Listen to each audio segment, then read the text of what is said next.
¿Cómo les va, tropicanos? Estamos cerrando el año, 2025, y han pasado cosas interesantes durante este año y justamente estamos haciendo este video para hacer un recap anual en números y lo vamos a dividir en dos partes. Vamos a estar hablando de números más globales, alguna comparación con el ciclo anterior, y vamos a hablar de los números específicamente ya de Tropicus en este año, cómo nos fue. Pero antes de empezar, quiero darle la bienvenida a Damián. ¿Cómo estás, Dami? Gracias, Milton. Por acá. Muy bueno. A compartir otro espacio.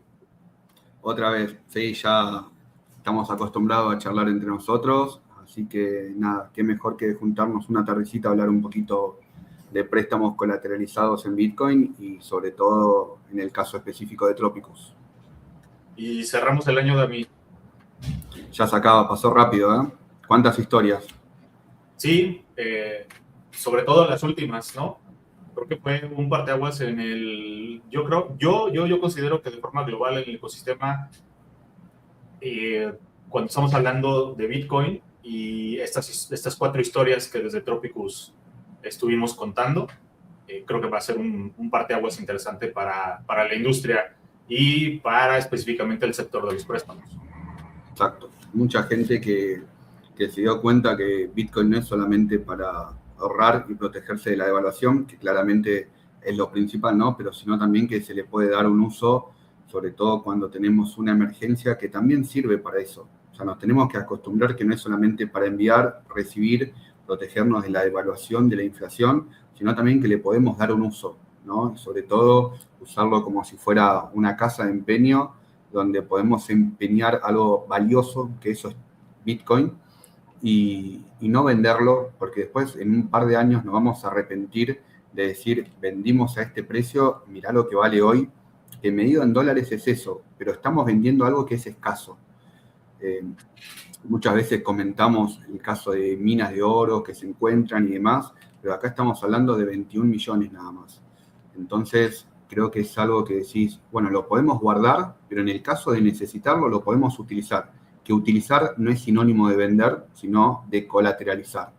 Y sobre todo, estuvimos hablando de números, pero vimos que estos últimos años se empezó a usar mucho más. Estamos hablando de un activo que en su momento, que no fue hace mucho, este año llegó a valer más de $125.000 por unidad. Así que estamos hablando que es algo extremadamente valioso de 2022, que estaba a $15.000, que mandábamos ese mensajito que el precio de Bitcoin había bajado, que estaba a 16, 15, hace poquito que mandamos que bajó de 90, pero estuvo $126.000. O sea, si nos proyectamos del 2022 a hoy, o sea, es una locura. Insisto mucho en los mensajes en las redes, hablando de no empeñes tu futuro, no vendas tu futuro, sino dale una utilidad, y justamente es parte de esto. Creo que las estrategias que se armaron para comprar las casas, hasta donde conocemos, no conocemos 100% los detalles, pero me parece que las estrategias, una de esas fue haber empezado a pedir préstamos lejanos, $30,000, $40,000, y evidentemente conforme se valorizó Bitcoin, tuvieron la oportunidad de volver a pedir. Pero bueno, esta estrategia no nada más es de pedir y pedir y pedir en función de que vaya subiendo el precio, sino que también considerar los peores escenarios, que es cuando baja, y estar preparados para estas bajadas de Bitcoin. Entonces, interesante lo que pasó este año con el tema de las casas. Creo que fue un cierre bastante interesante. Y bueno, ahora vamos a dar un resumen acerca de los números. Como lo mencionaba, vamos a dividirlo en dos partes. Vamos a dar números generales, números globales de lo que ha pasado en el ecosistema, un poco comparación con el ciclo anterior, cómo se movían los préstamos, por qué la data es interesante. Entonces, pues para no alargar más este video, vamos a empezar con esto. El título de esta presentación, que es la de la data, es la de la crisis a la madurez. ¿Y por qué? Ahorita nos vamos a ir dando cuenta, por el hecho de que nos regresamos 3-4 años hacia atrás. Pico histórico sobre cimientos frágiles. El volumen alcanzado en el Q4 del 2021 fue de 69 millones. Ahorita vamos a ver cómo creció esa parte. dos factores aquí, la dependencia centralizada, solamente el 48.6% eran on-chain. Igualmente, ahorita vamos a ver cómo creció ese dato. Y un tema interesante en el tema en este modelo de los préstamos que te juega a favor, pero también te juega mucho en contra, es el tema de la volatilidad. En el 2020 al 2023, según estos datos, la volatilidad era del 4.2, aumentando drásticamente el riesgo de liquidaciones en cascada. Y eso derivó en cierre de algunas instituciones, algunos proyectos que estaban bajo este modelo. ¿Quiénes fueron esos proyectos? ¿Recuerdas a Celsius? ¿Recuerdas a BlockFi del ciclo pasado, Dami? Sí, lo de Celsius fue como un poquito más grande. A mí me tocó bastante de cerca porque yo tenía amigos que decían, yo uso Celsius, nunca tuve ningún problema hasta que pasó, ¿no? Hasta que lo tuve. Como pasó con Terra, Claro. que te decían, ¿no? Es un 20%, en Tropicus genero menos y ahí está. Es esto, ¿no? O sea, cambiar rentabilidad por algo de confianza, ¿no? Estos aparentemente grandes del modelo CeFi, tu origen o la falla de origen fue la falta de transparencia del uso de modelos de préstamos sin colateral suficiente, sin colateral suficiente, perdón, fueron los que detonaron. Y si le sumas, por eso hacía énfasis en el tema de la volatilidad. Evidentemente, habiendo más volatilidad, el riesgo es mayor de que pueda llegar de forma muy rápida a una liquidación. Entonces, interesante lo que sucedía hace 3, 4 años aproximadamente con esos dos proyectos. Luego, el mercado resurge más fuerte y supera su récord histórico. Ya habíamos hablado en las primeras diapositivas, los 69.37 mil millones que se generaron en el Q4 del 2021. Y en el 2025, en el Q3 del 2025, se rompió ese máximo histórico que hubo en el 2021, llegando a una cifra de 73.590 millones de dólares. Un nuevo volumen máximo de préstamos superando en más de 4 mil millones el pico del 2021 y ahí se señala la fuente de Galaxy Research, el Q4 del 2025. El cambio está impulsado fundamentalmente por la estructura del mercado y la madurez del colateral. No, ahí en el 2022, a final del 2022 terminaba el bear market, entonces la gente empieza a ver una recuperación y empieza a aprovechar, teniendo en cuenta que el mercado puede empezar a subir, a pedir préstamos, ¿no? Que creo que lo más lógico, muchos piden cuando ya está alto, y para mí la idea es pedir cuando empieza a recuperar, cuando ya se acaba ese año malo, el bear market, y empieza a recuperar un poquito, que empieza lateralizando bastante, o sea, sube y lateraliza bastante, y después empieza a ir recuperando, empieza después el halving, después la subida y después el bull market, ¿no? Sí, lo ideal es aquí haber ya acumulado cierta cantidad de Bitcoin y comenzar a pedir préstamos porque lo que sigue es pura subida. Pero el problema es determinar o detectar que esto ya fue el piso del ciclo y que a partir de aquí podemos. Yo creo que una estrategia que podrían los usuarios considerar, y no es una recomendación de inversión, pero creo que es, si baja, seguir acumulando. En algún punto va a dar la vuelta el precio y va a subir, y ahí es donde puedes empezar a aprovechar. Pero creo que cuando llegas de forma consciente al punto de decir, me gustaría que Bitcoin bajara porque me gustaría que Bitcoin bajara porque de esa forma voy acumulando más satoshis, entonces creo que se está entendiendo mucho este tipo de modelos como el de Tropicus. Sobre todo la ventaja en la que tienes en algún punto de este movimiento, ya sea la baja. Es que si lo ves de este modo, Dami, sube, ganas. Baja, compras más y de todos modos ganas.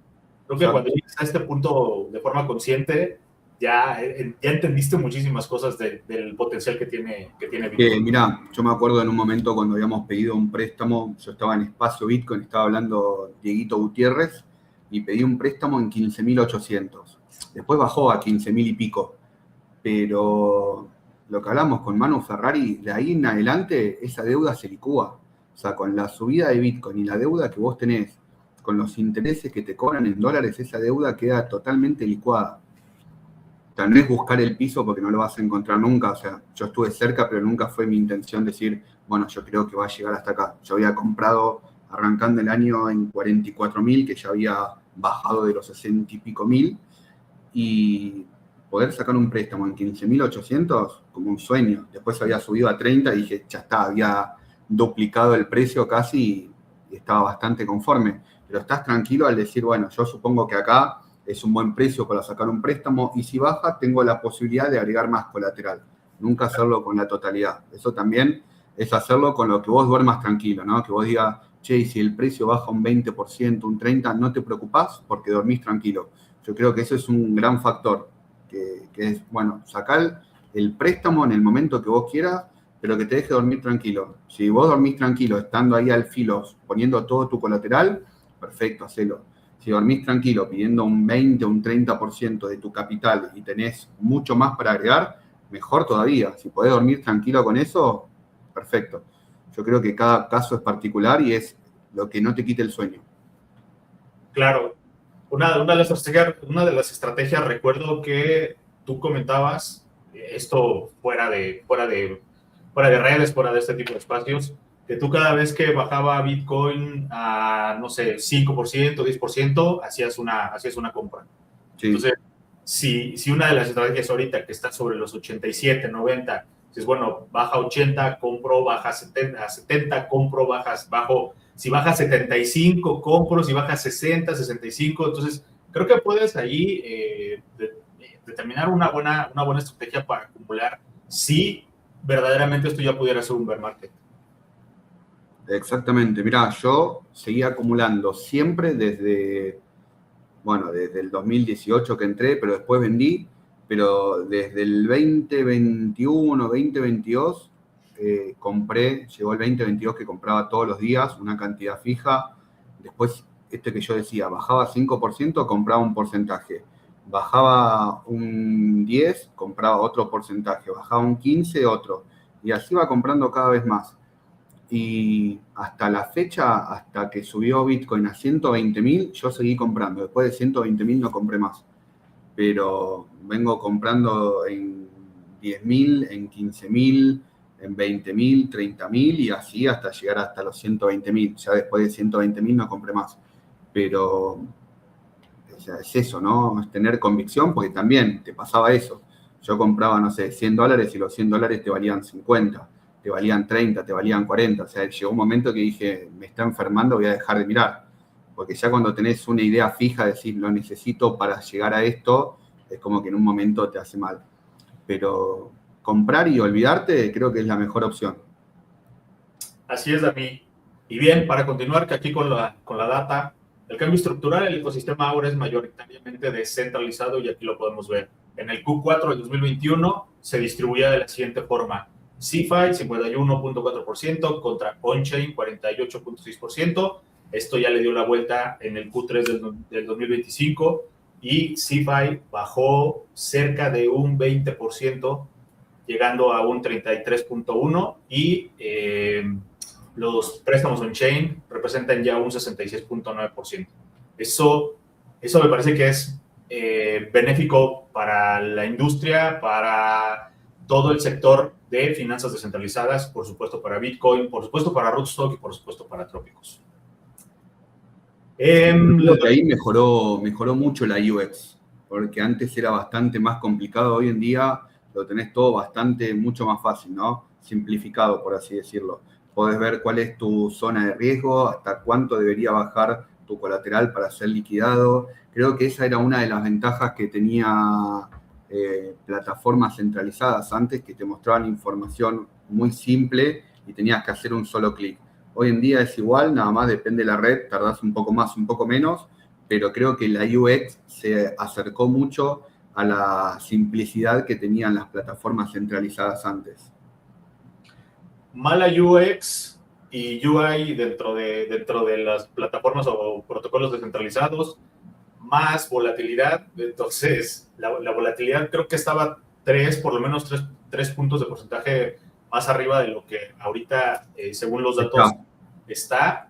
Y creo que, bueno, pues eso también le complicaba al usuario.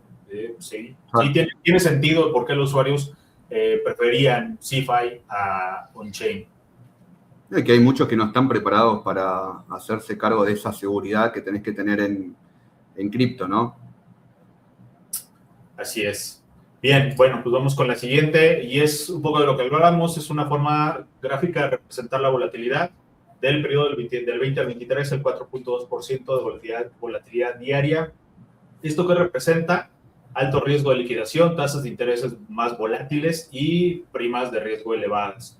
Actual en 2025, la volatilidad se reduce al 1.8% diaria promedio. ¿Esto en qué beneficia? Más tasas de interés más estables, reduce significativamente el riesgo de liquidación y hace el colateral más atractivo para instituciones. Y por supuesto que para el retail también. Allí están las casas. No hay otro mejor ejemplo que eso, ¿no? Si pudiste hacerlo comprando una casa, pues lo puedes hacer para tus vacaciones, para comprar un carro, para... Y ahí la flexibilidad, o sea, no sé cómo será ahí en México, pero por lo menos en Argentina, cuando vos te atrasás una cuota, que no sé, te puede pasar que decís, bueno, lo tengo que pagar hoy, y con el transcurso del día te olvidás, o sea, los intereses que te cobran son abismales. En cambio acá vos pagás, podés tener un mes malo, que te pasó algo, que tuviste otro gasto inesperado, y lo podés patear o postergar para otro mes, y la verdad que esa posibilidad está buena. Sí, del lado de las finanzas tradicionales es absoluto, más bien, perdón, la forma en que hayas elegido pagar, o la que te hayan, más bien es la que te hayan impuesto la banca, ¿no? Acá tienes una estrategia, pero no necesariamente es absoluta. Entonces, y explicar, ¿no? O sea, te piden explicación para qué vas a usar el préstamo. O sea, si te lo voy a pagar, dame el préstamo y no importa para qué. No, además acá hay un terrorismo telefónico porque te hablan incluso antes, un día antes de que sea el pago de tu mensualidad. O sea, ya ni siquiera se esperan a que no pagaste, sino desde un día Por las antes. dudas. Sí, el no, preaviso. Sí. Yo creo que al rato van a modificar sus políticas y te van a estar hablando 5 días antes del pago y durante el día del pago. Por las dudas que te olvides. ¿Mande? Por las dudas que te olvides. Sí, claro. Sí, no, bueno, siempre lo menciono, que cuando descubres esto, termina volándote la cabeza, porque el modelo puede ser muy similar, préstamos, intereses, sin embargo, el diseño es completamente distinto y está muy pensado en el usuario. Obviamente, no puedes pensar en un préstamo sin que traigas una cierta educación financiera. Ya desde el hecho que estás acumulando Bitcoin, ya se supone que ya traes por lo menos si quieres algo básico de educación financiera porque estás acumulando Bitcoin. Entonces, eso finalmente es lo que te va a ayudar a que posiblemente puedas pedir un préstamo. Exacto. Luego, ¿qué se proyecta para la siguiente década? Y más bien, según aquí la data, es a 5 años, un crecimiento masivo de préstamo con colateral de Bitcoin. Parece que siempre también he opinado al respecto de que creo que este es uno de los productos financieros que más va a usar las personas del lado descentralizado, del lado on-chain, y aquí se refleja, ¿no? Un crecimiento masivo del préstamo con colateral en Bitcoin. Actualmente estamos sobre los 73.6 mil millones o 73 mil millones.6 en 2025 y se proyecta que para 2030 el crecimiento es muy agresivo, a mí, 45 mil millones. O sea, estamos hablando de como 20 veces más, creo que sí, si las cuentas no me...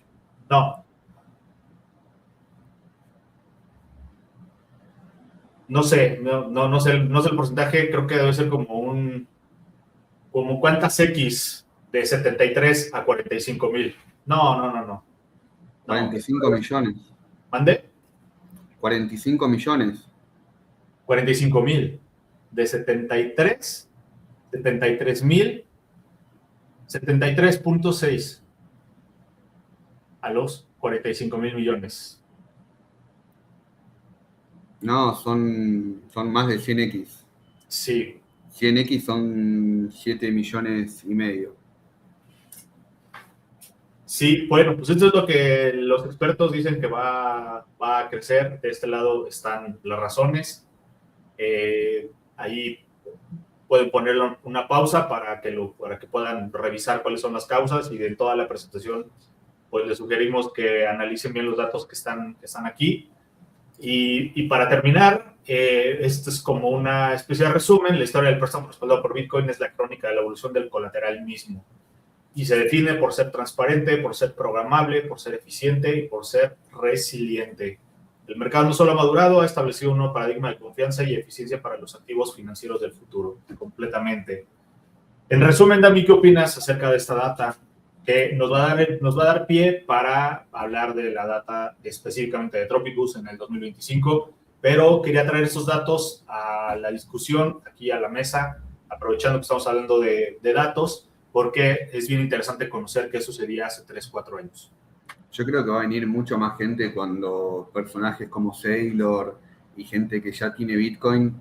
Saylor se apalanca mucho sobre la deuda de su empresa, pero cuando lo haga con la deuda de su empresa y sobre sus Bitcoin, que los empiece a usar como garantía y con eso acapare mucho más, yo creo que va a haber un montón de gente que va a hacer lo mismo. Bueno, y retomando el punto que justo hubo un pequeño microcorte, cuando Emalan comenta que él se compró el departamento usando colateral en cripto, en Tropicus específicamente, porque si él pedía un préstamo al banco no podía alquilar la propiedad, porque es algo claro que acá en Argentina vos pedís un crédito bancario. Los créditos generalmente son a 30 años, 35 años, y hasta que vos no terminás de pagar la última cuota, esa propiedad sigue siendo del banco. Entonces, él la compró para alquilar y como no lo podía alquilar, si lo hacía a través del banco, decidió hacerlo a través de cripto, ¿no? Dejando Bitcoin de garantía y sacando un préstamo en USD Riff. Entonces, lo que él comentaba fue lo siguiente: él compró el departamento a estrenar y automáticamente lo alquiló.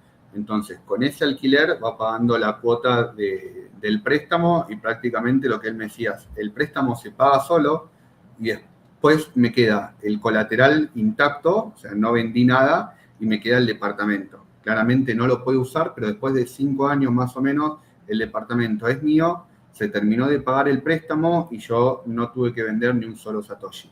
Entonces, una buena estrategia. Claramente él lo hizo con un pensamiento más económico, ¿no? De sacarle un rendimiento.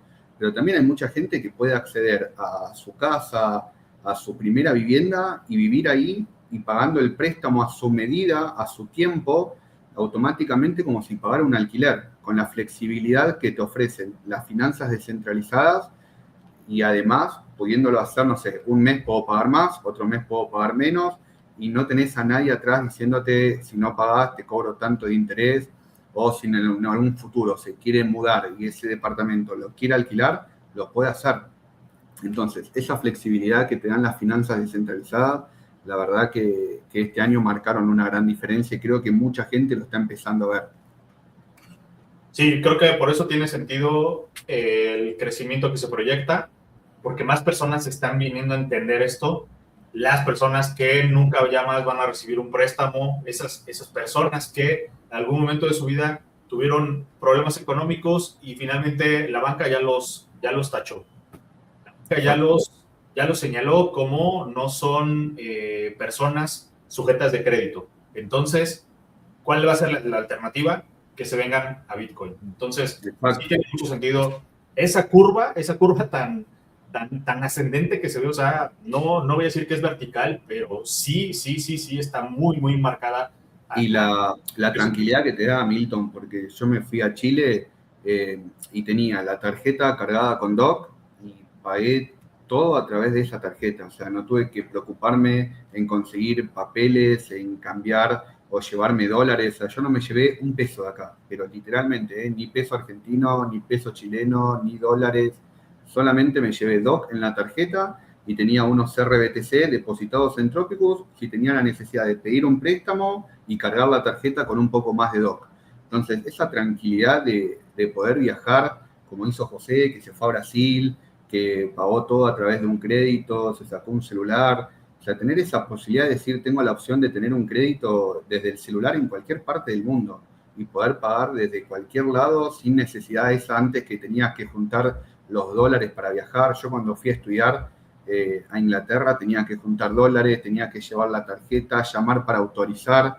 O sea, fue hace más de 10 años, pero era un dolor de cabeza. Hoy en día está todo mucho más fácil, no te hace falta estar cambiando, si conseguís, qué cantidad te llevas, si te lo roban. O sea, hoy en día es todo mucho más fácil. Muy bien, Dami. Pues pasemos al siguiente punto, que es los números desde el lado Perfecto. de Tropicus. Y Bien, tú ves ahí la data. Déjame. dale, te comento. Mirá, desde enero del 2025 de este año hasta diciembre del 2025, específicamente hasta hoy, te pasamos de 2.815 usuarios a 4.073 usuarios. ¿Sí? O sea, casi un por dos. Después tenemos depósitos en RBTC. Se hicieron 1.586 depósitos en RBTC por 7.31 millones de dólares. En DOC se depositaron 3.27 millones a través de 491 depósitos.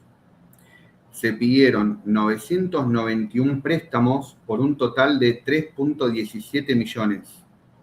¿Sí? Tengamos en cuenta esto solamente este año. Y después se pagaron 1.93 millones en DOC. O sea que hay un poquito más de 1.100.000 que todavía no se pagaron y están como a largo plazo. Después hubieron 93 depósitos en Bipro, que parece poco, pero representa un monto de 3.28 millones de dólares.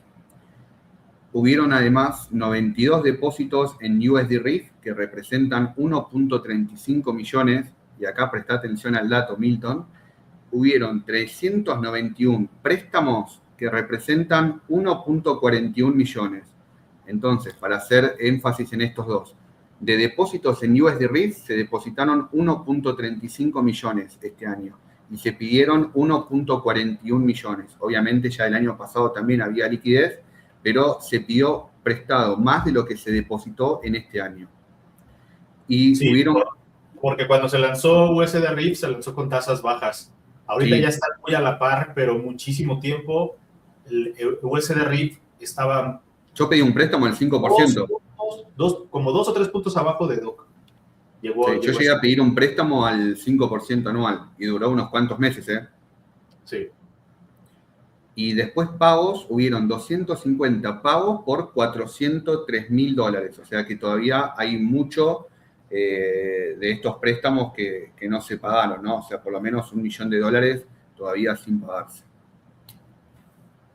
O sea, eso es lo bueno, ¿no? Que podemos ver que hay gente que tiene más de 2 millones de dólares en préstamos y lo está viendo como algo de largo plazo, ¿no?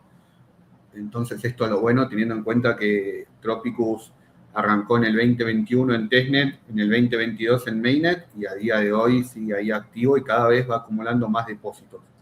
O sea, antes estábamos hablando de estos números solamente en todos los años de la plataforma, o sea, en los primeros 2 años de la plataforma, y hoy lo estamos viendo que capaz que ese mismo número se llega en solamente en préstamos, en un solo token, por ejemplo, USD Reef o DOC, en un solo año. O sea, que la verdad, el crecimiento podemos ver que es bastante bueno, siendo que es una red que no es muy conocida, o sea, Rostock es conocida, pero no es de las redes más usadas como si te dijera Arbitrum, Polygon, y así todos los años tiene un crecimiento mucho mayor comparado de hecho con los últimos 2 años, ni siquiera con el año anterior, sino con los últimos 2 años juntos.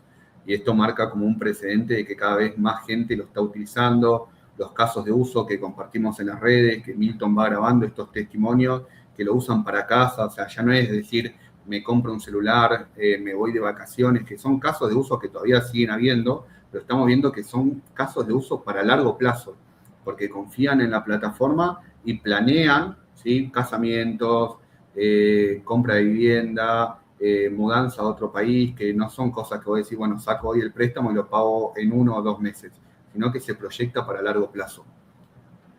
Y sumar unos 3 datos más, que es el total depositado. Llegamos casi a los 20 millones. El total prestado también llegamos a los casi 5 millones de dólares en préstamos. Y el TBL llegamos casi a los 20 millones en este año. No, rebasamos un poco los 15. Más bien llegamos casi en el total depositado, llegamos casi a los 20 millones. En el TBL rebasamos por poco los 15 millones y en préstamos llegamos casi a los 5 millones de dólares en préstamos. Vos fijate este dato, ¿no? Que en USD Rift se prestaron 1.41 millones y en DOC este año 3.17 millones. O sea, la mayoría fue ahora, este año, y la verdad que es un precedente, ¿no? Esto que yo decía, que comparado con los últimos 2 años, y me atrevo a decir, con los últimos 3 años, este año fue mucho mejor que esos 3 años juntos. Sí, y bueno, pues ahí está la data.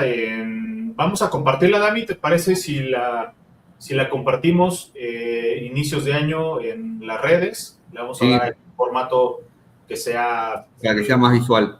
Visualmente legible y además también que sea atractivo para ver la data. Lo compartimos. De cualquier forma, pues este video va a estar montado en las redes. Cada vez que quieran revisar bien esa data, bueno, pues pueden venir a consultar este video. Y bien, Dami, para cerrar, ¿algún mensaje para la comunidad de Tropicus, para todos los tropicanos, con motivo de este cierre de año e inicio del 2026? No, nada, la verdad que gracias por el apoyo, la confianza. O sea, con estos números se nota que cada vez más gente confía en el proyecto, gente que viene, me la recomendó un amigo, me la recomendó un conocido. Entonces, la verdad que la comunidad la hacen la gente que usa Tropicus. De hecho, nosotros 2 somos usuarios de Tropicus. Y la verdad que creo que eso es lo bueno, ¿no? O sea, tener gente que lo usa y que le aporta valor, y que también nosotros proponemos cambios como usuarios y escuchamos a la comunidad los cambios que van proponiendo, como por ejemplo el aumento en la cantidad de colateral a depositar para pedir el préstamo, el LTV, ¿no? Entonces, todos estos cambios... también. Exacto.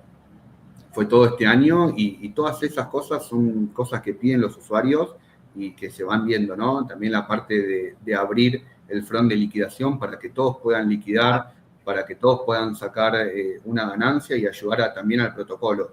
Entonces creo que hay muchos protocolos que no lo hacen porque liquidan ellos, se quedan con esa ganancia y capaz que no piensan tanto en lo saludable del protocolo, sino en la ganancia que pueden obtener. Nosotros, de hecho, bajamos de 7 a 6% la ganancia y lo abrimos públicamente para todos, para que todos lo puedan hacer y participar. Así que creo que demuestra un poquito la transparencia de Tropicus y trabajar en pos del usuario. Sí, algo que hay que hacer énfasis es que Tropicus se preocupa mucho por el usuario. Entonces, incluso si ustedes tienen alguna idea de cómo puede mejorar el protocolo, será bien recibida y se estudiará. No se garantiza que se vaya a considerar esa mejora, esa integración, pero sí escuchamos a los usuarios. Entonces, pues bien, con esto creo que podemos darle un cierre. De mi parte, pues nada más agradecer que hayan permanecido siendo tropicanos todo este año. Seguramente se vienen cosas interesantes. Si este año fue interesante, el siguiente año puede ser todavía más interesante. Entonces, vamos a esperar a ver hacia dónde va Bitcoin más allá del precio, y que en función de esto, bueno, veamos cuál es una de las mejores estrategias que podemos implementar cada uno de acuerdo a sus circunstancias. Pues nada, les mandamos un abrazo hasta donde quiera que estén y nos vemos en el 2026 con todas las ganas para Tropicus. ¿Listo, Buen Dani? año para todos. Un abrazo.